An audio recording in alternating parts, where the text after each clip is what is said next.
ನಮಸ್ತೆ, ನಮ್ಮ ಮನೆ ಅಡುಗೆ ಚಾನಲ್ಗೆ ಸ್ವಾಗತ. ಇವತ್ತು ಜಾಮೂನ್ ರೆಸಿಪಿನ ಹೇಗೆ ಮಾಡೋದಂತ ಈ ವಿಡಿಯೋದಲ್ಲಿ ಕಂಪ್ಲೀಟಾಗಿ ಹೇಳ್ಕೊಡ್ತಾ ಇದ್ದೀನಿ. GRB ಗುಲಾಬ್ ಜಾಮೂನ್ ಪ್ಯಾಕೆಟ್ ತೊಗೊಂಡಿದ್ದೀನಿ ನಾನು. ಇವಾಗ ಇದನ್ನು ಕಟ್ ಮಾಡ್ಕೊತಾ ಇದ್ದೀನಿ. ಇವಾಗ ಕಟ್ ಮಾಡಿಕೊಂಡು ಯಾವ ಕಪ್ಪಲ್ಲಿ ಅಳತೆ ಮಾಡ್ಕೊತಾ ಇದ್ದೀನಿ. ನಾನಿವಾಗ 1 ಕಪ್ ಅಳತೆ ಮಾಡ್ಕೊಂಡು ಇಟ್ಕೊತಾ ಇದ್ದೀನಿ. 1 ಕಪ್ ಮೇಲೆ ಅರ್ಧ ಕಪ್ ಆಗಿದೆ, 1.5 ಕಪ್ ಆಗಿದೆ. ಅದನ್ನು ಹಾಕ್ಕೊಂಡು ನಾನು ಚೆನ್ನಾಗಿ ಸಾಣಿಸ್ಕೊತಾ ಇದ್ದೀನಿ ದೊಡ್ಡ ಜರಡಿಯಲ್ಲಿ. ಈಗ ಪಾಕ ಮಾಡ್ಕೊಳ್ಳಿಕ್ಕೆ ಇಟ್ಕೊತಾ ಇದ್ದೀನಿ. ನೋಡಿ, ಇವಾಗ 2 ಕಪ್ ಸಕ್ಕರೆ ಹಾಕ್ಕೊಂಡಿದ್ದೀನಿ, ಅದಕ್ಕೆ 4 ಕಪ್ ನೀರು ಹಾಕ್ಕೊತಾ ಇದ್ದೀನಿ. ಹಾಕ್ಕೊಂಡು ಸ್ವಲ್ಪ ಏಲಕ್ಕಿನ ಲೈಟಾಗಿ ಕುಟ್ಟಿಟ್ಕೊಂಡಿದ್ದೆ ನಾನು, ಅದನ್ನು ಹಾಕ್ಕೊತಾ ಇದ್ದೀನಿ. ಇದನ್ನು ಕುದಿಯಲಿಕ್ಕೆ ಇಟ್ಕೊತಾ ಇದ್ದೀನಿ ನಾನು. ಇವಾಗ ಇದಕ್ಕೆ ಹಿಟ್ಟಿಗೆ ಒಂದು ಸ್ವಲ್ಪ ಹಾಲು ಹಾಕ್ಕೊಂಡು ಅಂಗೈ ಹಚ್ಚಲಾರ್ದೇನೆ ಜಸ್ಟ್ ಫಿಂಗರ್ ಒಳಗೆ ನಾದ್ಕೊತಾ ಇದ್ದೀನಿ ನಾನು. ನೋಡಿ, ಇದೇ ರೀತಿಯಾಗಿ ಚೆನ್ನಾಗಿ ನಾದ್ಕೋಬೇಕು. ಅಂದ್ರೆ ಜಸ್ಟ್ ಫಿಂಗರ್ ಹಾಕಿ ಅಷ್ಟೇ, ಪೂರ್ತಿ ಹಿಟ್ಟು ನಾದ್ದಂಗೆ ನಾದಬಾರ್ದು, ಲೈಟಾಗಿ ನಾದ್ಕೋಬೇಕು. ಚಪಾತಿ ಹಿಟ್ಟಿಂಗಿನ ಸ್ವಲ್ಪ ಸಾಫ್ಟ್ ಆಗಿರಬೇಕು ಹಿಟ್ಟು.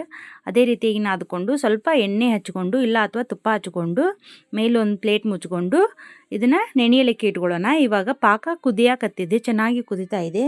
ನೋಡಿ, ಜಸ್ಟ್ ಅಂಟು ಪಾಕ ಬರಬೇಕದು. 2 ಕೈ ಮುಟ್ಕೊಂಡ್ರೆ ಅಂಟ್ಕೋಬೇಕದು.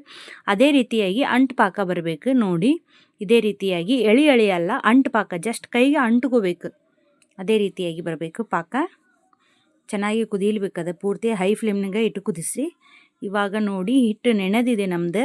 ನೋಡಿ, ಹಿಟ್ಟು ಉಬ್ಬದಾಗ ಹೇಗೆ ಬರ್ತೈತೆ ನೋಡಿ, ದೋಸೆ ಹಿಟ್ಟು ಪಡ್ಡಿನ ಹಿಟ್ಟು ಉಬ್ಬಿದಾಗ ರೀತಿ ಬರ್ತೈತೆ ನೋಡಿ, ಆ ರೀತಿಯಾಗಿ ಆಕೈತಿ. ಜಸ್ಟ್ ಲೈಟಾಗಿ ನಾದ್ಕೊತಾ ಇದ್ದೀನಿ ನಾನು. ಇವಾಗ ಮತ್ತೆ ವಾಪಸ್ ರಿಪೀಟಾಗಿ ಮಾಡಿಕೊಂಡು ಕೈಗೆ ಎಣ್ಣೆ ಅಥವಾ ತುಪ್ಪನ ಹಚ್ಕೊಂಡು ಗೋಲಾಕಾರದಾಗಿ ಉಂಡೆ ಆಕಾರದಾಗಿ ರೌಂಡ್ ಮಾಡಿಕೊಂಡು ಇಟ್ಕೊತಾ ಇದ್ದೀನಿ. ಇಷ್ಟು ನಾನು ಇವಾಗ ಸ್ವಲ್ಪನೇ ಎಣ್ಣೆ ಅಥವಾ ತುಪ್ಪನ ಹಚ್ಕೊಂಡು ಮಾಡಿ ಇಟ್ಕೊತಾ ಇದ್ದೀನಿ. ನೋಡಿ, ಇದೇ ರೀತಿಯಾಗಿ ಉಷ್ಟು ಮಾಡಿಟ್ಕೊಂಡೆ ನಾನು.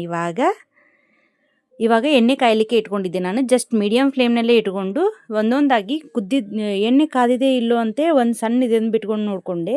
ಅದೇ ರೀತಿಯಾಗಿ ಉಷ್ಟೂ ಉಂಡೆನ ಹಾಕ್ಕೊತಾ ಇದ್ದೀನಿ. ಗೋಲ್ಡನ್ ಕಲರ್ ಚೇಂಜ್ ಆಗಬೇಕು, ಅದೇ ರೀತಿಯಾಗಿ ಕರ್ಕೊತಾ ಇದ್ದೀನಿ ನಾನು. ಮೀಡಿಯಮ್ ಫ್ಲೇಮ್ನಲ್ಲೇ ಇಟ್ಕೊಂಡು ಕರ್ಕೋಬೇಕು, ಇಲ್ಲಿಕ್ಕಂದ್ರೆ ಬೇಗ ಸೀದೋಗೋ ಚಾನ್ಸಸ್ ಜಾಸ್ತಿ ಇರ್ತೈತೆ. ಅದೇ ರೀತಿಯಾಗಿ ಉಷ್ಟೂ ಕರೆದಿಟ್ಕೊಂಡಿದ್ದೆ ನಾನು. ಇವಾಗ ನೋಡಿ, ಈಗ ಪಾಕಕ್ಕೆ ಹಾಕ್ಕೊತಾ ಇದ್ದೀನಿ. ಪಾಕಕ್ಕೆ ಹಾಕ್ಕೊಂಡು ಲೈಟ್ ಮಿಕ್ಸಿಂಗ್ ಕೊಡ್ತಾ ಇದ್ದೀನಿ. ಲೈಟಾಗಿ ಮಿಕ್ಸ್ ಮಾಡಿಕೊಂಡು ನೋಡಿ, ಅದೇ ರೀತಿಯಾಗಿ ಈಗ ಒಂದು ಅರ್ಧ ತಾಸು ಇದನ್ನು ಕ್ಲೋಸ್ ಮಾಡಿ ಇಟ್ಕೊತಾ ಇದ್ದೀನಿ. ಮೇಲೆ ಮುಚ್ಚಳ ಮುಚ್ಚಿ ಅರ್ಧ ತಾಸು ಪೂರ್ತಿ ಪಾಕದೊಳಗೆ ಜಾಮೂನ್ ನೆನಿಲ್ಲ ಅಂತೇಳಿ. ನೋಡಿ, ನೆನೆದಾಗಿದೆ. ಇವಾಗ ಎಷ್ಟು ಸಾಫ್ಟಾಗಿ ಬಂದಿದೆ ಅಂತಂದರೆ ಜಾಮೂನು ಅಷ್ಟು ಬಾಯಲ್ಲಿಟ್ಟರೆ ಕರಗಬೇಕು, ಬೆಣ್ಣೆ ಥರ ಕರಗಬೇಕು, ಅಷ್ಟು ಸಾಫ್ಟಾಗಿ ಬಂದಿದೆ ಜಾಮೂನ್ ರೆಸಿಪಿ. ನೀವು ಒಮ್ಮೆ ಟ್ರೈ ಮಾಡಿ ನೋಡ್ರಿ. ನೀವು ತುಂಬಾ ಇಷ್ಟಪಟ್ಟು ತಿಂತಾರೆ ಜಾಮೂನ್ನ. ಟ್ರೈ ಮಾಡಿ ನೋಡ್ರಿ, ಎಷ್ಟು ಸಾಫ್ಟಾಗಿ ಬಂದಿದೆ ಅಂತ ಗೊತ್ತಾಗ್ತೈತಿ. ನೀವು ನಾನು ತೊಗೊಳೋದ್ರೊಳಗೆ ಗೊತ್ತಾಗ್ತೈತಿ ಎಷ್ಟು ಸಾಫ್ಟ್, ಎಷ್ಟು ಸ್ಮೂತಾಗಿ ಬಂದಿದೆ ಅಂತೆ. Thank you.